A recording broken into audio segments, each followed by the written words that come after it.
We're live. We're rolling. You recording? Oh yeah, getting that good banter. Talking about your boots, boot bonanza. So we're actually bringing on. I wanted to do it with two of the new boots that we're bringing on from Scarpa. They're going to be killer, and they're like forest green. Oh really? But we don't have them yet. They're like brand new. They're super light. I just don't know how stiff they are. So I wanted to try those, but we don't have them. Dang. Next year. I haven't even looked at boots yet. It's a tough thing to decide right away. Figure out what boots you're going to run. Tis the season. I'm leaning more towards stiffer boots nowadays. Yeah. There you go. Stiff. The thing that I don't like about stiff boots is they're always so damn heavy. No, they're not though. Like, have you picked up some of those Chamois? Nowadays, yeah. That's what I love about like that full synthetic. That's what I love about the Chamois. It's like 4 years old. It's not a new boot, but it's full synthetic. It's stiff, has lace locks, lightweight. Like, it checks all the boxes. That's like a 10 on the stiffness scale. When is that video going to come? That might be over. When is that video coming out? Next week. It'll probably be before this. So all right. It's out right now. Oh, podcast listeners got a little tease of what we're going to be talking about. Boot Bonanza. Boot Bonanza with Brando. Out right now. I will say the one that won out of my 5 was not a Scarpa. Shocked me. Huh. Yeah. What sock were you trying them on with? So I did wear like a heavier sock today. Yeah. Because he let me know yesterday that we were going to be doing a boot video. So I was like. Yeah, because what was the Zamberlin that one? Which one? The one that you ended up picking. The 2092. What a name. Mountain 2092 Mountain Trek. I always want to know how companies come up with these names for boots and socks, and just now we're starting to use numbers, and makes it work. Makes it easy to. So that boot's been on the radar. It's not a new boot. Like that, we've carried that one for over a year, and I've always wanted to look at it. Yep. And he gave me a perfect reason to look at it. So. Perfect. It's a comfortable boot. It is on the heavier scale. Like going back to what Neville said, it is on the heavier scale because it's a full suede type boot, but it was comfortable. So perfect. Well, as you guys can tell, we got Brandon Evans here on the podcast today with Neville and myself, and I don't even remember. We never know what episode this is, but we got another episode of the Big Hunt Guys podcast coming at you right now. So. I just want to sit down. We haven't had Brandon on the podcast, so welcome to the podcast studio, first of all. Thank you. What do you think? What's your first impression? Great ambiance. Yeah. Like, it's dirty, though. You guys have used this well. Yeah. Oh, yeah. And it's traveled, though. This is when you guys took to Alaska, right? Yeah. Like, it's been... And it Can still you smell smoke? Yeah, it still smells like fire in here. Not really. Not as bad. It's not getting as aired bad out. as... Yeah, I think So, it is so maybe better. that's good that we're airing out the temp before we use it again. It's probably wise. Yeah. So I just kind of want to pick your brain today. Kind of tell me, what you do here at goHUNT, and then basically what you and Insider Research team has been basically doing the last 6 months. How you guys gather a bunch of that data, how it's kind of different than state data, why ours is, legit for researching, and kind of different ways to start using Insider even right now during the off season, after application season. Just a lot of topics we're going to dive into, but We'll start. No, I'm the head of research and customer success. So. Originally started back, we started way back. Way back in the day, yeah, we're the OGs. Yeah, so originally started as just kind of go way back, I started as a freelance writer. Like when it was first thought we were going to write unit profiles. Yep. I started writing unit profiles. Still do a little bit of modifying on those throughout the year, but started doing that, got hired on full time. Helped build the Insider product in the beginning years and oversee what we do there. In January, I took over with some of the structure change that we've had internally here. I took over the customer success team. Super passionate about the customer. I feel that I am the customer. Yeah. What we build, I use, I believe in. A lot of it's catered from just knowledge that we've all acquired over the years. So. Took on the customer success team. I think they're great as well. Research team is powerful. Great members up there in Cedar, our little remote office, and then the research team based here in Vegas are some of the best, just good people. So I think it makes sense too for you to like oversee the customer success side, because all this customer feedback we're getting. It's just other ideas like that you can incorporate in Insider or figure out what they're talking about for content, maybe articles and that sort of thing. So you guys are like the forefront of helping us as well in content. Yeah, so and that's one thing that we do pride ourselves in is listening to that customer feedback. A lot of the features that we build out or a lot of the additions that we've made to Insider over the years have been direct requests from members. That's in the beginning. A lot of us had been in Western hunting for a lot of years, and it was kind of tailored towards more of that experienced person that knew how to navigate these states to a degree and just needed that detailed raw data to make decisions. And over the years we've learned that there's a whole new demographic of people coming into the hunting world that need a different tool set, if you will. And so we've catered and tailored filtering 2.0 and draws and different things to cater to that as well. So, and that's all driven from the feedback. So no, it's powerful to hear from customers and be able to react and build product for them. So. What's the full team look like up in Cedar? So we have Dave, Nate, Michaela, Lindsay. That's the whole research team up there, and Branson. Branson's kind of that. He's more on the customer success side now. Like Branson, we originally hired him to be, a research expert up there on the research team, but he's really good with people, and he's taken on that role and really likes it. So he's kind of the gear guy, guy, if you have questions throughout the states, he'll answer a lot of those. But no, we have Dave Barnett, grew up in Montana, raised in Montana, kind of the expert for those northern states. And then we have Nate up there that's from the coast states, we'll call them. Yeah, you don't need to call out the state. Yeah. Yeah, he grew up in California, has hunted California, lived in Washington for a number of years, so he has experience in that Pacific Northwest. Kind of those coastal states, which we didn't have, a lot of. So he brings a big strong suit there. And then, the rest of us, and it's not like the research team's the only one that's given input. Like we rely on the content team here a ton for that. You guys, Trail, everybody kind of has input into that. So that's kind of the neat thing is we have experts out there from various backgrounds. So I think it all meshes well together too with everyone's background that we have here. Even GIS people, they might not be hunters, but they mesh really well, and then they can think of different ideas that we're not thinking of. 'Cause sometimes we're just locked in our own little tight boxes. Well, that's a unique thing that we do take advantage of here a lot, and we did in the beginning. If you remember, we were almost a 1-to-1 between a tech talent, if we'll call them that, and hunters. And so it wasn't that. And the tech talent would challenge the way that we thought in a lot of areas. And so it was a good, I think it's good to have that church and state, if you will, in any aspect of the business. So what kind does the process look like? Because I feel like that's what a lot of people's question is. How are we getting this data? How are we making these numbers? Kind of tell me a little bit about the process that the Insider team does in getting this data from the state. Yeah, because it probably starts at certain times of the year. Like right now, you're working on 2023 stuff almost coming up here. So we actually it starts as soon as the draw ends one year, it starts for that next year. And so a lot of the data, one of the questions that you said we get a lot of is how our data differs from state data or state published data, I should say. In all reality, it comes from the state. That's the source that's who performs the draws. That's the source of the data. What we get is a much more complex and detailed report. So a lot of times we have to request these through public records request forms. We end up paying the state for their time to calculate and produce these reports. And then from there it goes into our data science team, and they calculate them. So, and this is talking mainly draw odds. And so right now, we're extracting Colorado data right now. So they've posted their initial draw data out on their website, and so we'll extract that so we can actually calculate it. We have New Mexico's right now that we'll be working on, and then I think Utah just posted their data today.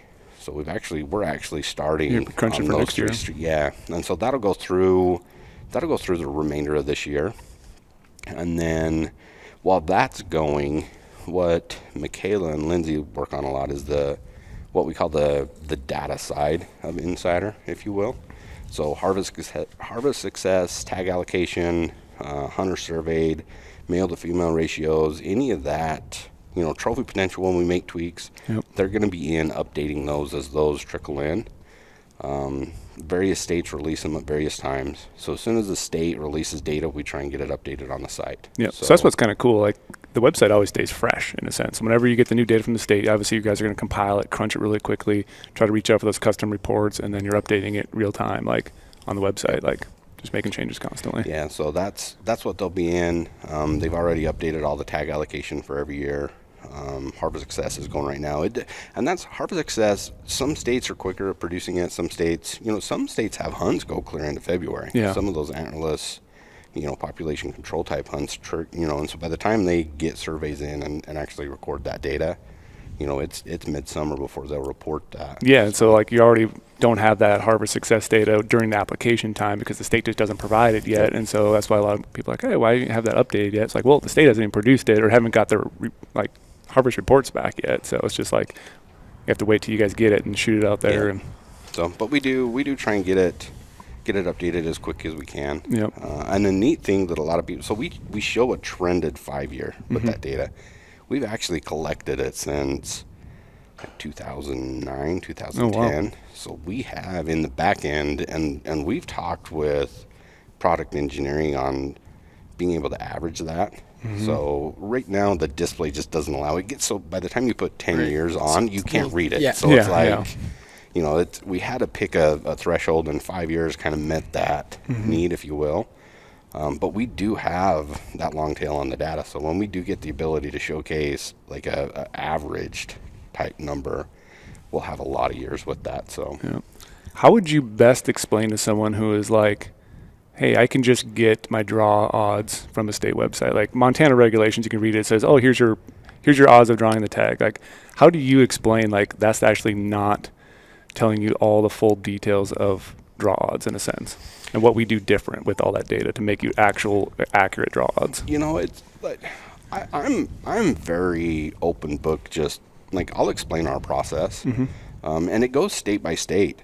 You go like you take a state like New Mexico, for instance. It's from the surface level, it looks very basic. Yep.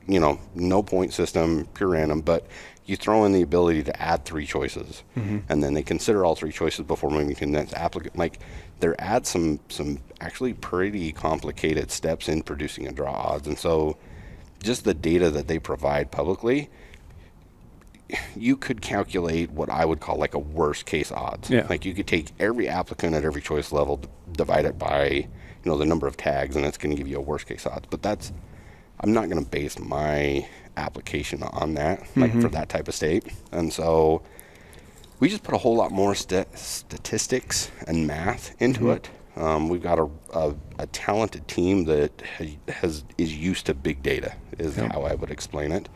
And some states, take Colorado mule deer, for example. A state that's so straightforward like Colorado, you if you want the time to go through and sift through the 290 pages of draw reports, you can get that data. It's out there. Yep. What does a draw report look like? In Colorado? Yeah, let's just say like a state gives you all the data. Like, what does that look like? It varies state to state. Colorado's is a big PDF. So it literally has a page per hunt code. And some of those hunt codes, if it's popular, like it's got 26, 27 points, it's 2 pages. And so you're looking 2 pages, and then you've got to scroll through, and jump hunt code to hunt code. And a lot of the power, people get hung up on, well, I can get this data from the state. Well, in some instances, yes, you can. I'm not going to argue that.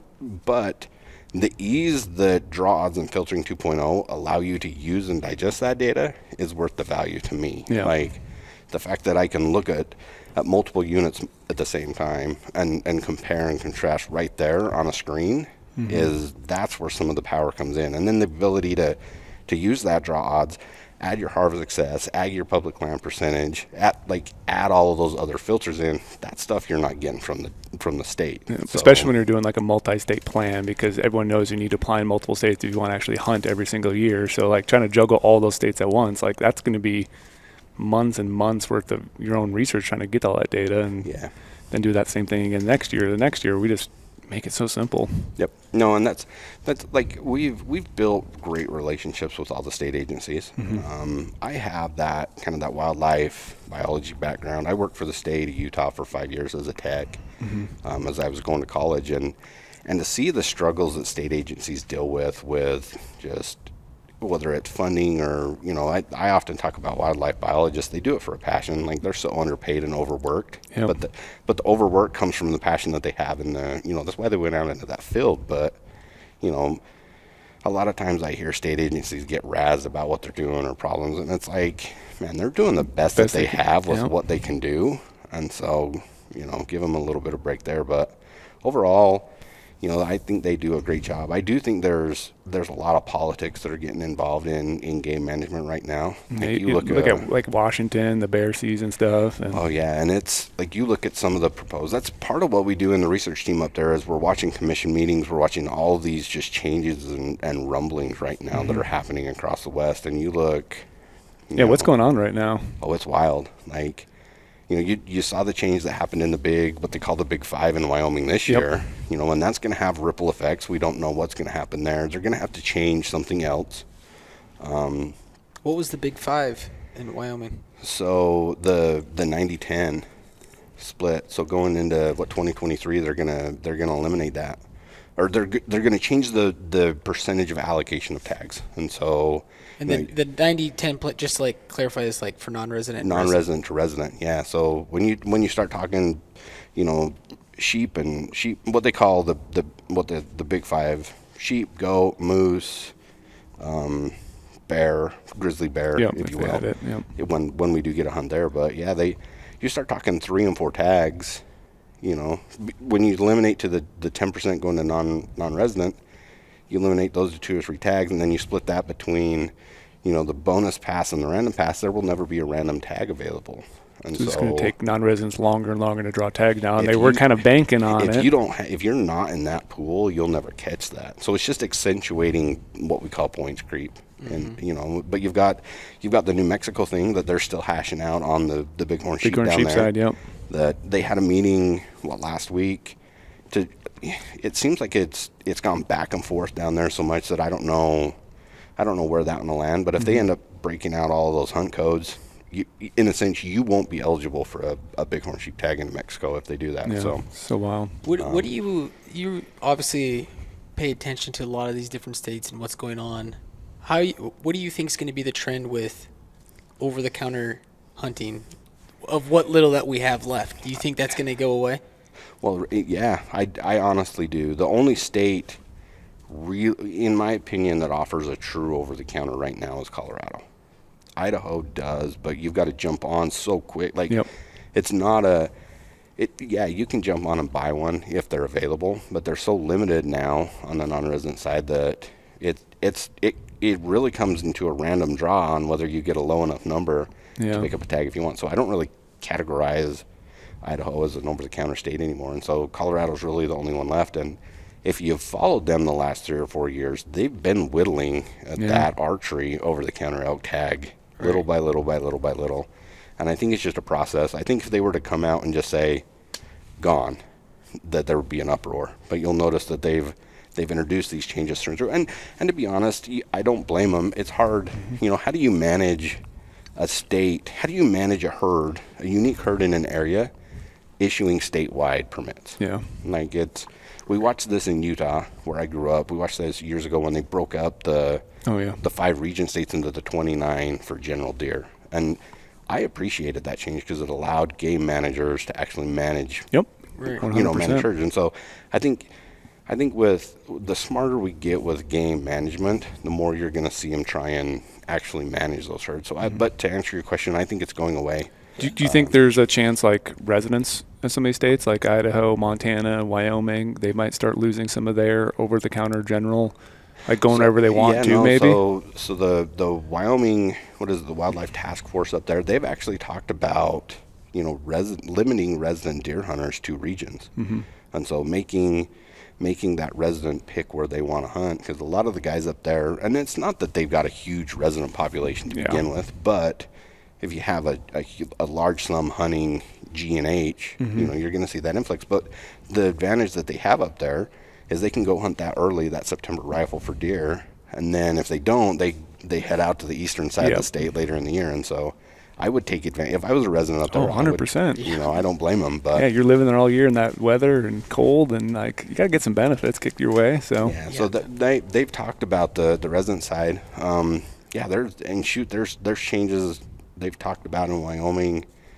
You know, they're talking about an outfitter draw in Wyoming. So eliminating, you know, taking your deer, elk, antelope to that 90-10 split, and then up to 40-something% going to an outfitter draw. So residents would be, or non-residents unguided would have like 6% of the permits. So damn it, I hope I don't see that. yeah, you know, there's a lot of talk. There's Colorado rumblings about a 90-10 split. You know, right now in a lot of hunt codes we're issued over the 35%.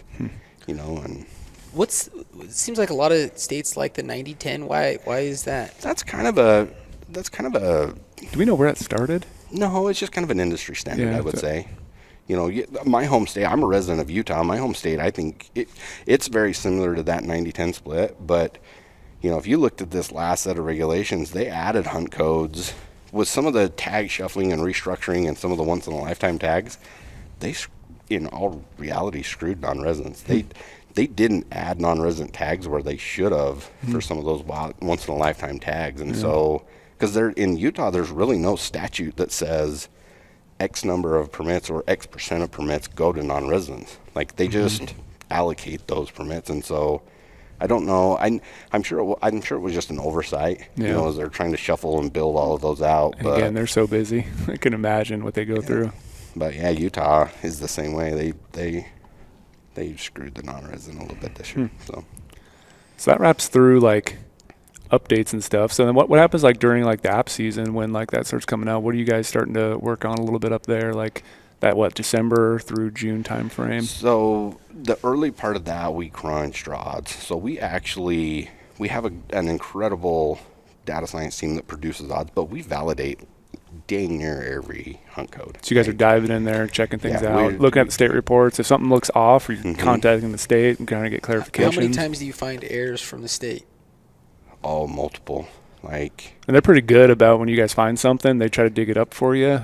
Or they'll just be like, yeah, that's what we got. Really, the way it was. Okay. Like we've found hunt codes that get over allocated on one side or under it. Like, you know, there were a couple instances in the state of Wyoming this year that issued permits where they shouldn't have. Like, they typically err on the positive side, if you will. But it's that. They've got this set of rules that they try and run their draws to, and I think it's just the amount of data and just the large number of applicants. A couple will slip through and draw tags where they shouldn't have, and then that was me this year in Wyoming. 0 points. You drew one of the random ones. That's awesome. 0 points. I know another guy that drew 0 points. Like, my God. Did you go special draw? You went regular draw, partied app with my brother. Both of us had 0 points. He's had a lot of Wyoming elk tags. That's just lucky. Yes. You had them last year. You had tags last year up there. Yeah, I rode my brother's points last year. He had 5 last year, and now we're going back. That's perfect. Yeah. I was so surprised when I saw it. So next year I'm party apping with the Nevilles. That's right. For deer. No, that's like we do. So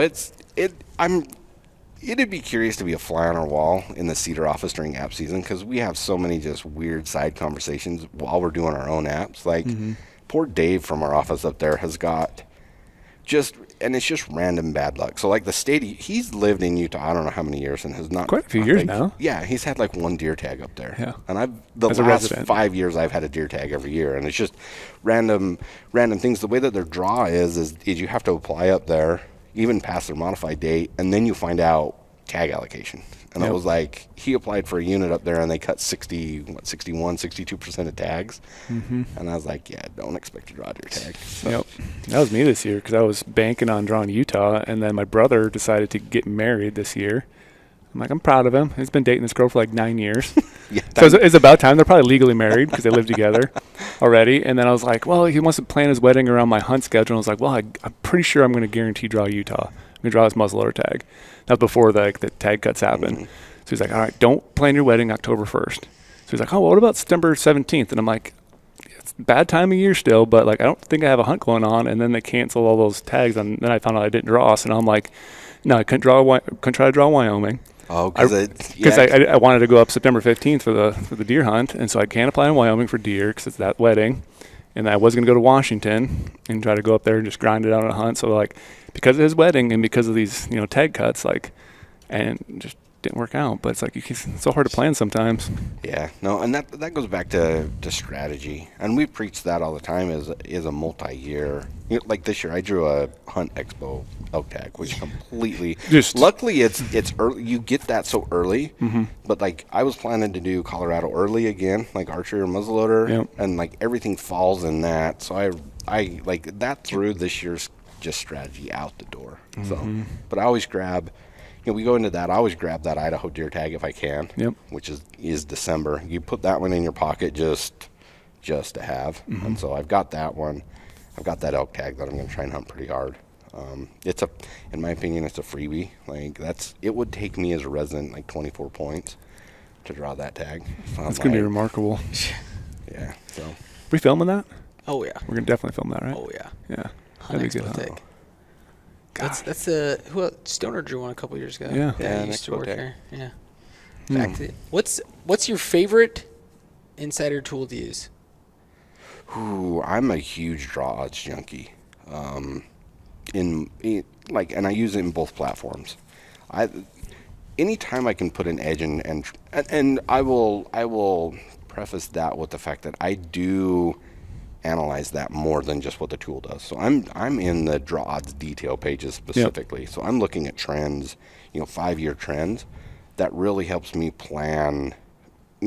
Hunting's only good if you have a tag, and that, in my opinion, that's the one tool that really puts the favor, pun intended, in your odds, if you will, is being able to predict that and know, hey, I'm going to have a Colorado deer tag in this year. I'm going to need to use that Idaho tag this year because I'm not going to draw anything.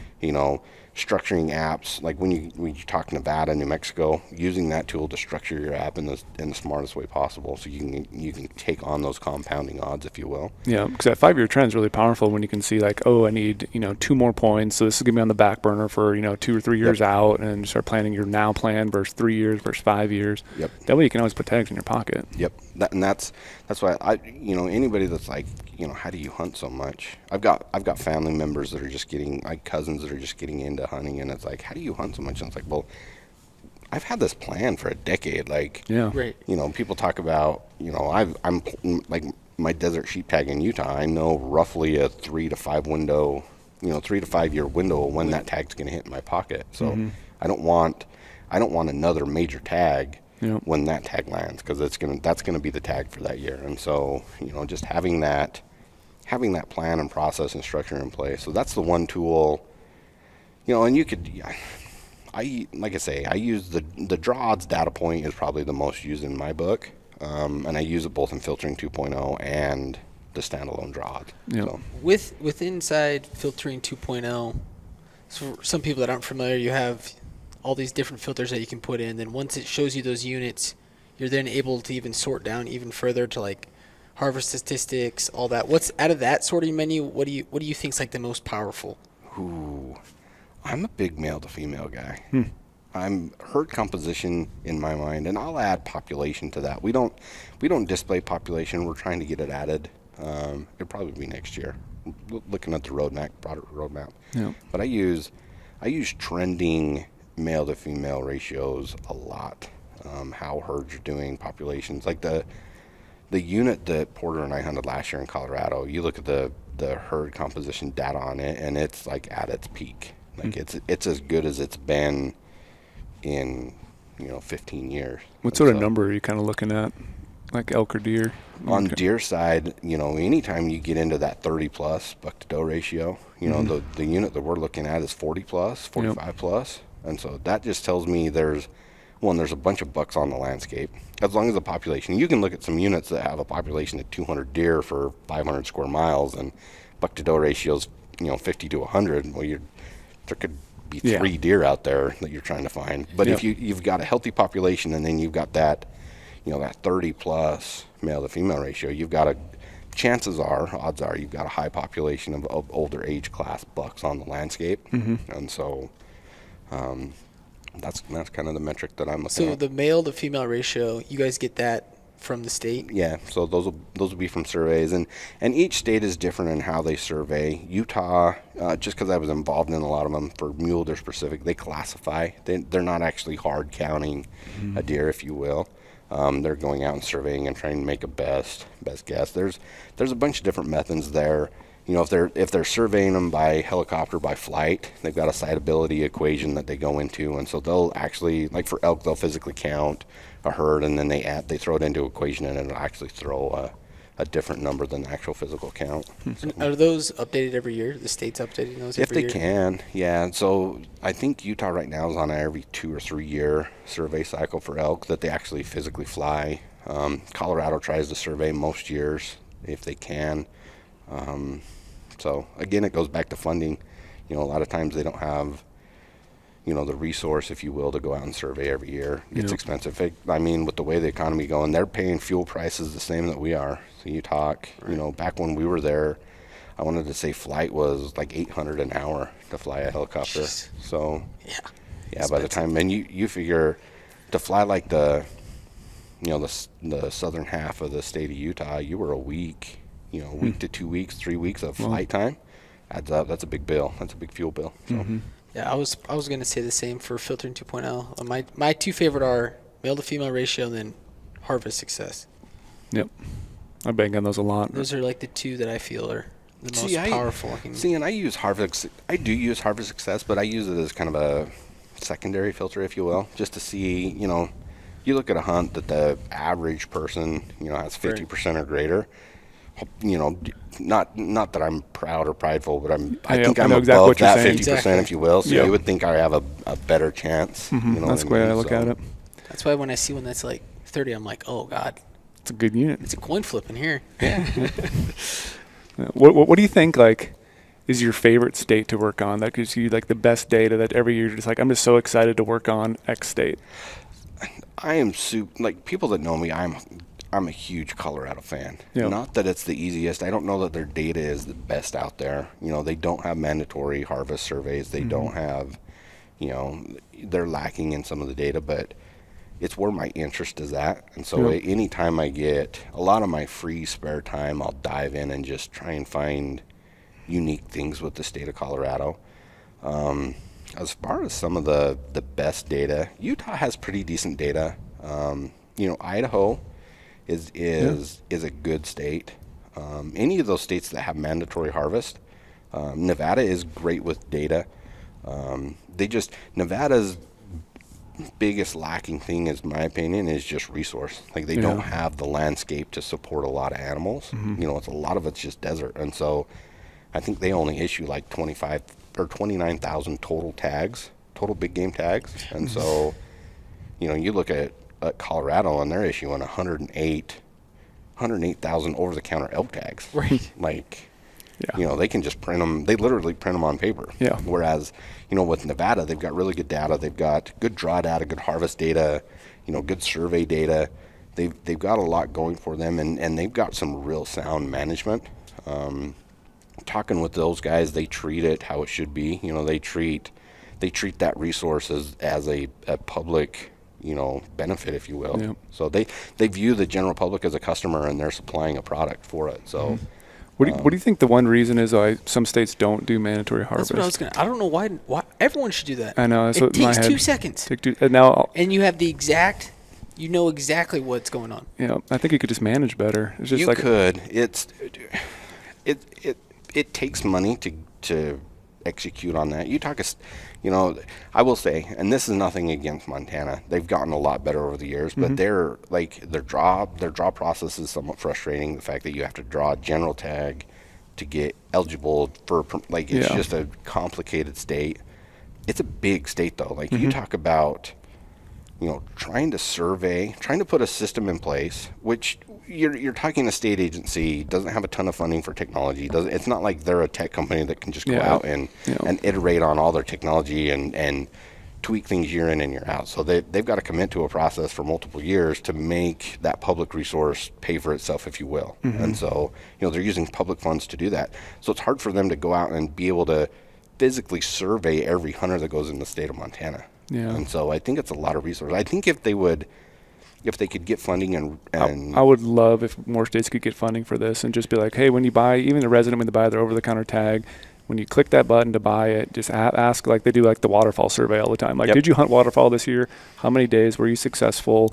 Just ask a simple question like that just to collect more data. But again, you need to then have the bodies to then collect the data, to analyze the data, to enter the data. And so it is probably a giant just funding backlog that they just need more funding on it. And I wish we could solve this for a lot of states, because like I would love to see the data myself personally. I would too. I would love to see it for the benefit of the wildlife, for the benefit of the resource, and then just have these managers be able to make more educated decisions on some of this stuff. But just have like a simple link to go fill out, like you can't apply. Buck, I was in Yeah. this unit or something, Yep.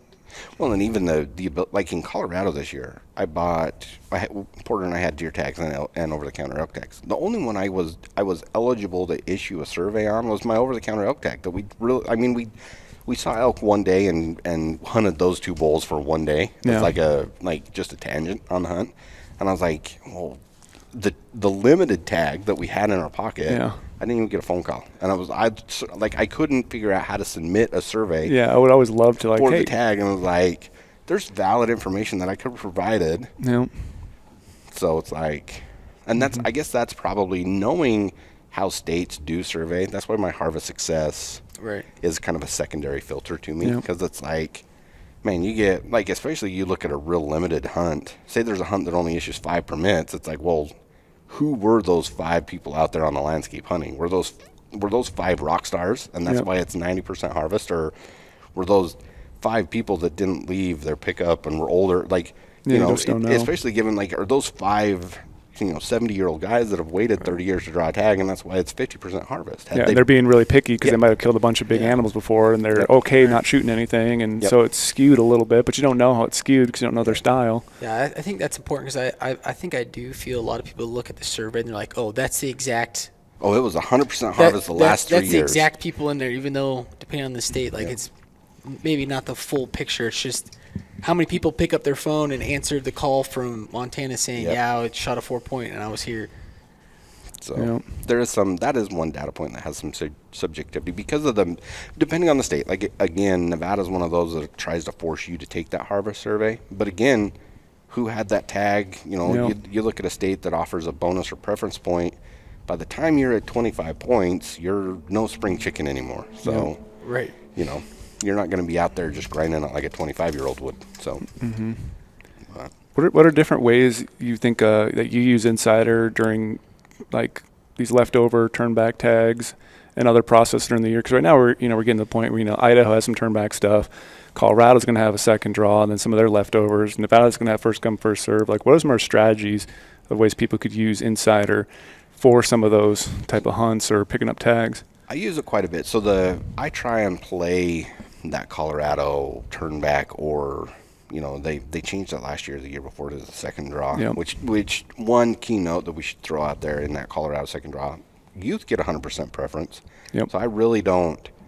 I'll probably dabble in it this year, but I'm not going to bank on that. It's more of the turn back, that the Wednesday morning rush, if you will, that 10, 11 o'clock, whenever it is, that rush. And so what I'll do is I'll go through each of those states, and I'll basically create a top 10 list. Okay. Say any hunt, I'll use filtering 2.0, put it in all the criteria that I'm wanting out of that, and it's usually a little bit more loose on the criteria side than I would be going into the app, if you will, because I'm wanting some of those lower tier units that I'd be happy getting a tag, because as of right now, it doesn't burn my points, it doesn't set me back at all.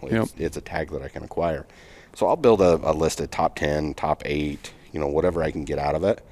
And each time that list gets generated on these turn back side, you look to see if one of those pop up on there in your list. And that'll be the first one. Because that way you're quicker to pick up the tag before everyone else gets it, and that way you have your research done ahead of time. That's what I'm saying. I try and front load the research and say, okay, if on this list any one of these 10 tags hits, I'm going to try and get that tag, and that's ordered in preference. So if there's 3 if 3 of those 10 tags hit the turn back tag list, they're in order that's, you know, and I just go down through, and that's the 3 that I try and acquire that year. And so I use it in that way. And the Idaho one, they give you some time. Yeah, it's usually like a Tuesday. They announce it. Thursday you can pick up the tag. So they have like those 2 days to research a little bit. Yeah, I'll use it a little bit different. Where I know there's 10 non-resident tags available, I'll actually jump clear into the unit profile and read about those 10 units and then make a decision. So it's I kind of use them backwards depending on the state. If I've got time to dive in, I dive right in, learn as much about the unit, make a decision if it's something I want or don't want. Whereas in Colorado, where I've only got a day between when they post what's there and what's available, I've already got that list made, decisions made. So. Yeah, because I just want to bring that up because I think a lot of people assume, Insider's only valuable during the application season, but it's like it's still very powerful throughout the summer. And even if you have, a tag like Montana or some other units where or unit groups you can just like bounce around trying to figure out how to narrow down where you're going to hunt, you actually can use Insider, like a Colorado over-the-counter tag. You can start to narrow it down during the off season. That's what I was going to say is I'll actually I talked to quite a few people on through the customer service side and they completely struck out. It is getting harder and harder every year to put a tag in your pocket, and so that true over-the-counter experience in Colorado, it gives you a lot of units, and their main question is, I know I want to archery hunt elk in the rut, and it's like, okay, well, and the next question is, but where? Yeah. And you say Colorado, and they're like, but where? And so I'll use those filtering 2.0 to narrow down, 3 or 4 units that meet that person's criteria. And once you walk them through using that tool once, they're like, the light bulb goes off, and they're like, oh, well, I can. They'll tweak it on their own, and they end up. That's the powerful thing about it is each person's individual.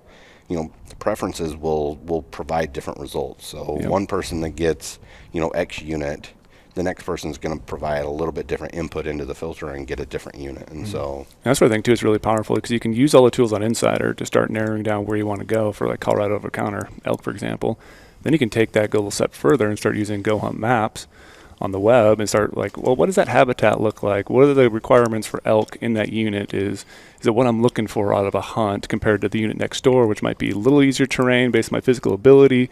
Maybe I can glass, maybe there's more cover to get in there and call. Like, so you can start using all these tools interchangeably together to help really narrow down a hunt so quick and just figure out that unit like the back of your hand before you step foot in it. I think that's really powerful to use Insider and maps even during application season, because maps I think are, we hammer on maps a lot because it's a very powerful tool, and now we have it all together. Yeah, and I do use map, like I enjoy hunting a specific type of terrain, and so I'll use maps in a pretty unconventional way, as I'll be like, hey, what units fit this terrain type? And I make a list of those, and then I jump back into the filtering. Because you hunted that type of terrain for so many years, so you feel like you're going to be more successful if you can find that terrain in other units.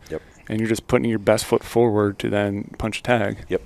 So I like there's different use cases for that. For the, like we said, the maps. There are things on there, like you start talking Colorado over the counter, like you start looking at some of that population data, some of the species data on the maps, and you can narrow down hunting spots pretty easy. Like between the terrain tool, those layers, and It breaks down that learning curve, especially people who are new, maybe coming from the East Coast or Midwest or something like that, and they want to come out here. It's like you have all the information there. It just takes, you just wanted to go in and touch it and use it during the off season. Yeah, kind of how you mentioned maybe new or Midwest people that aren't familiar with the West. Just to help like give some clarification, let's say right now somebody's looking for a hunt, they don't have a tag in their pocket. Like, what are the opportunities that are coming forward?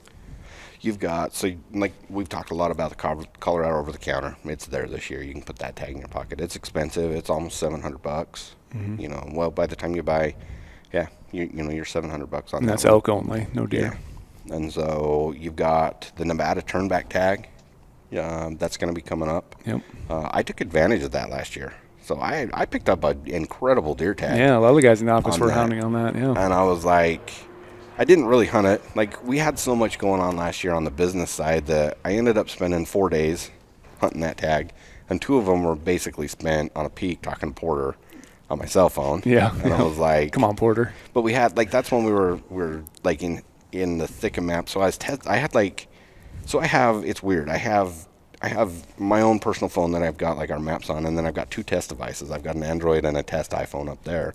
So I had 3 cell phones rolling around the Forerunner out there because I was testing. It wasn't when we were pushing out new builds like every week, and so I had new builds and I was trying to provide feedback, and I was like trying to get service to Slack, use Slack, the internal messaging to Mike to provide feedback, and it was just.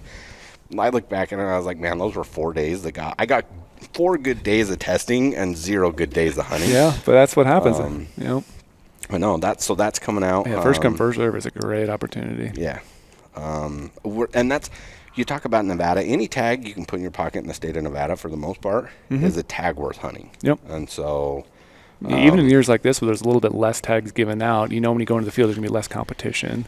Yeah, we have a drought that everyone knows about going on here, but it's still a great state to have a tag in. You bet. Especially some of those antelope tags, the first come first serve antelope tags, my gosh. Yeah.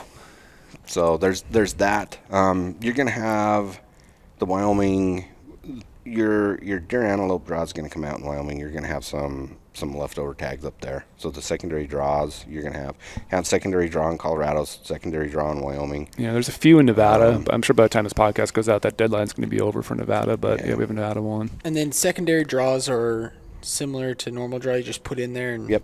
So like Colorado, other than a lot of times they don't, your points don't benefit you, but you also don't lose them. And so it's not like your points would give you an advantage in a secondary draw, but you also don't lose them. Are all secondary draws just random? For the most part. Yeah. And the nice part, too, to mention, too, like to apply in a second draw, you don't have to have already applied in the first draw. In a lot of them, yeah. So Colorado specific is that way. So if you flat miss the deadline, like jump in on that one. Yep. The recommendation I make there, look for hunt codes that have 20, 25 or more tags. Like I say, there's a youth preference in Colorado. So if you're looking at those onesie twosies, they're going to youth. Yep. Just going to tell you flat out, they're going to go to youth. So, I look at those that have, there are some hunts over there. They're hard hunts, but they'll have a large surplus of tags, particularly the private land type hunts. There's going to be a lot. Second season private land hunts for deer, you're going to see a few of those. You're going to have to work for them. But if you're just wanting to get out in the field and harvest an animal, there's some huge opportunity there. Other than that, Montana alternate list. You do. That's till June 30th for the deer elk combo tags for non-residents. Don't let the alternate list number scare you. Yeah, there's always a chance. You've put in a lot. I've put in it before. I've got a tag on alternate. No way in hell does my name come up. I mean, it's usually usually one. We were in Colorado scouting, and you got didn't you get an email that was like, "Oh, you've got like 24 hours to claim this," and you were like, "Oh boy." Yep. Yeah, the only thing that does suck about it, it's kind of like last second. You don't really plan for it. But that's like if you put your name on that list, open that option up. Yeah. Like if that's a viable option, like be open and put a plan together. So when you get the email, you know your decision's made. Don't be scouting in Colorado and be like calling trail and be like, "We going? We not going? Did you get trying to make the plan?" So make that plan. That's kind of my strategy with that turn back tag in Colorado is like commit to that list, and when it pops up, try and get it. And if you get it, your decision's already made. So, but no, that pretty well wraps up the list of. Yeah, we already kind of touched on Idaho has their thing throughout the whole year, throughout the whole hunting season. How does Idaho's work again? It's usually it's once a month right now. Usually the tags will come out on a Tuesday, the list of tags available, and Thursday you can pick them up. It's like 9 in the morning or 10 in the morning. Is it first come, first serve? Yep. Yeah, they do the same queue thing right in the morning, and then you get in there and you pick up your tag. And then once the hunting season kind of starts, then they go twice a month up until the end of the hunting season. And you do post those dates. Yep, we post those dates all the time and all the tag numbers on the Insider tip section. So, we cover those quite heavily on Insider, trying to showcase all the opportunities because, like it is, some guys just don't draw tags, or they just had other plans they might not have applied, and now they're like, well, now my buddy, we got some extra vacation time, let's try to put a hunt together. Well, here's how to put a hunt together by utilizing these lists. Yeah, it might not be the state you've dreamed about for a while, but you can put a tag in your pocket and go. Yeah. And then you might realize that state was awesome. You picked up that tag, you're going to make that your first choice next year because you had a great hunt. And that's why turnback tags and leftover tags don't always have to be the ones where you're like, they're leftover and turned back for a reason. Sometimes they can be phenomenal hunts. It's just what you make of it. Yeah. One that we haven't talked on at all is the Arizona over-the-counter stuff. There's some big changes to that this year. It is still true over-the-counter. But there are harvest limits. So quotas, if you will, harvest quotas set by they're set per unit. So, and unit and species. So, some of those units, they're only going to allow 4 or 5 mule deer to be harvested. And so it's going to be interesting to see how those pan out. I think a lot of those, I'm curious on their management strategy there. I see it really hot spotting some units later in the year. Like those December, January seasons, I think they're going to force a large portion of the hunters into the units that haven't filled. Yeah. I think you're going to have a handful of units that fill in the August season, so they won't even be eligible for those later seasons. Which will force people, so be aware if you're a guy that has gone down that and done that for the last few years, make sure you check that and your unit that you're used to hunting is actually open when you plan to go hunt it. And if you're waiting for that January season, man, that's a gamble. You know what I mean? Yeah, that's going to be tough out in the field. Like, you don't have any service. You have to keep checking in. Yeah, so they've outlined a pretty good system, and I do think they're going to allow over quota, because I think it shuts on like a Wednesday. Like you have until Wednesday at some time period. Okay. But yeah, and there's a reason they're doing that. So, I would always err on the side of conservation and don't push those boundaries, don't push those limits. If the quota's filled, probably be wise to quit hunting the unit. But that option's out there.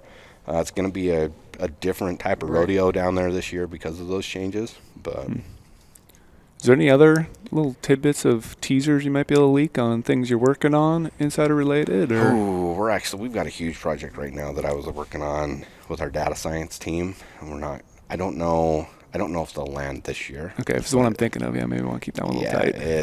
It's going to be, it'll be this, so the same splash we made when we launched draw odds, this will be an equal to or greater than splash. Boy.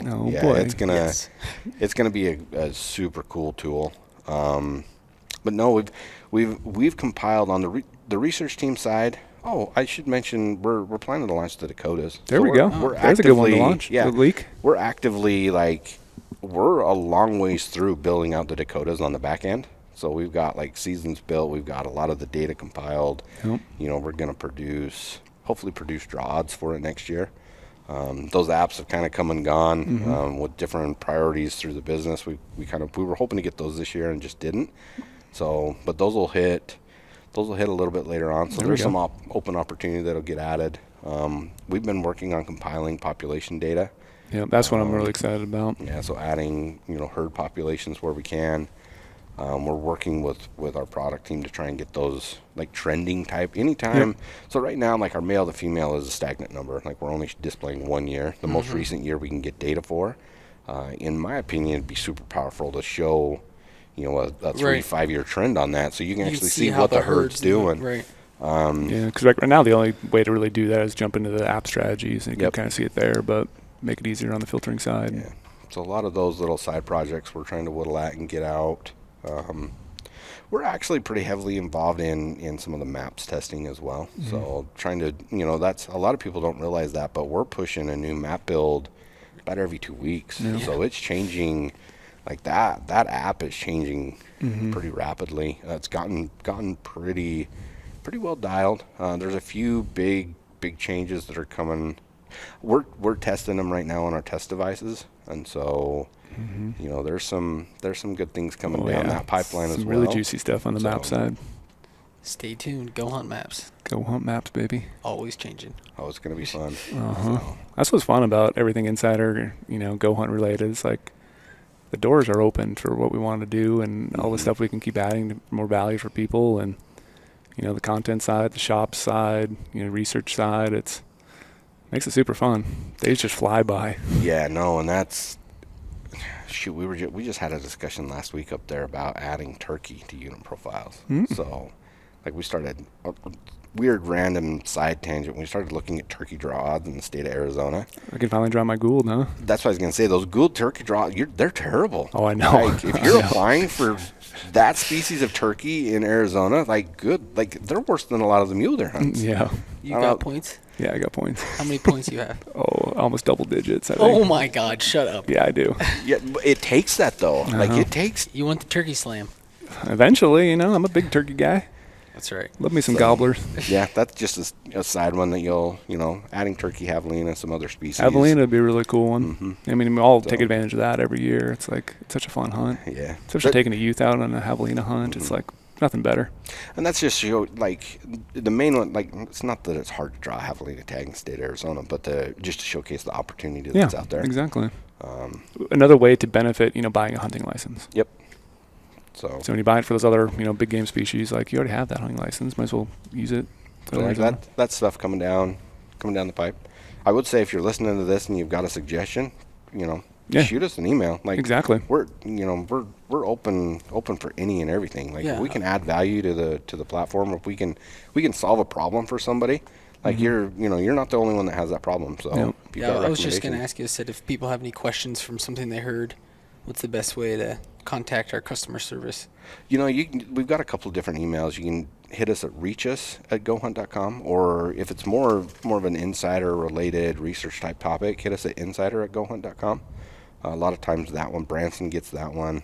He'll hit me. Our offices are right next to each other, so I see most of those to both of those email addresses, or just shoot us a comment anywhere you can make a comment. We're pretty good about passing them around. For sure. Whether it hits any of your platforms or our platforms, we're good at sharing them. So anyone listening have any questions, be sure to reach out via social. We also have a contact page on our website. Reach us at gohunt.com, and we'll be sure to get back to you on any of the questions you got for us. We should put Brady's cell phone number out there. Yeah, that's what we really should. Call Brady. Text this. Text your question at this. Yep, text me. Yep, I love them. I thought it was an awesome podcast. I'm glad that we finally got you on, Brandon. Got to tie that guy down. He's busy up in Cedar. Yeah. So now we just got to around. Now I'm just going to live vicariously through your experience on this elk hunt this year. I can't wait to see how you do on that. It'll be interesting. Second elk tag I've had. Like, you thought you were completely done. I did, yeah, and I held out. We hunted some giant bulls the first time I had a tag, and I was very picky. And it's like, part of me wants to be picky again, and part of me just wants to shoot some. Yeah. I'm one of those guys that just you like that, pull that trigger. Yeah. Yes. So, get some meat in the freezer. Absolutely. Weird thing before we close. My antlerless application revolved around that. So if I do draw my antlerless elk tag, I can hunt it at the same time. There you and go. I can shoot 2 elk at one time. There's a hot tip. So nice.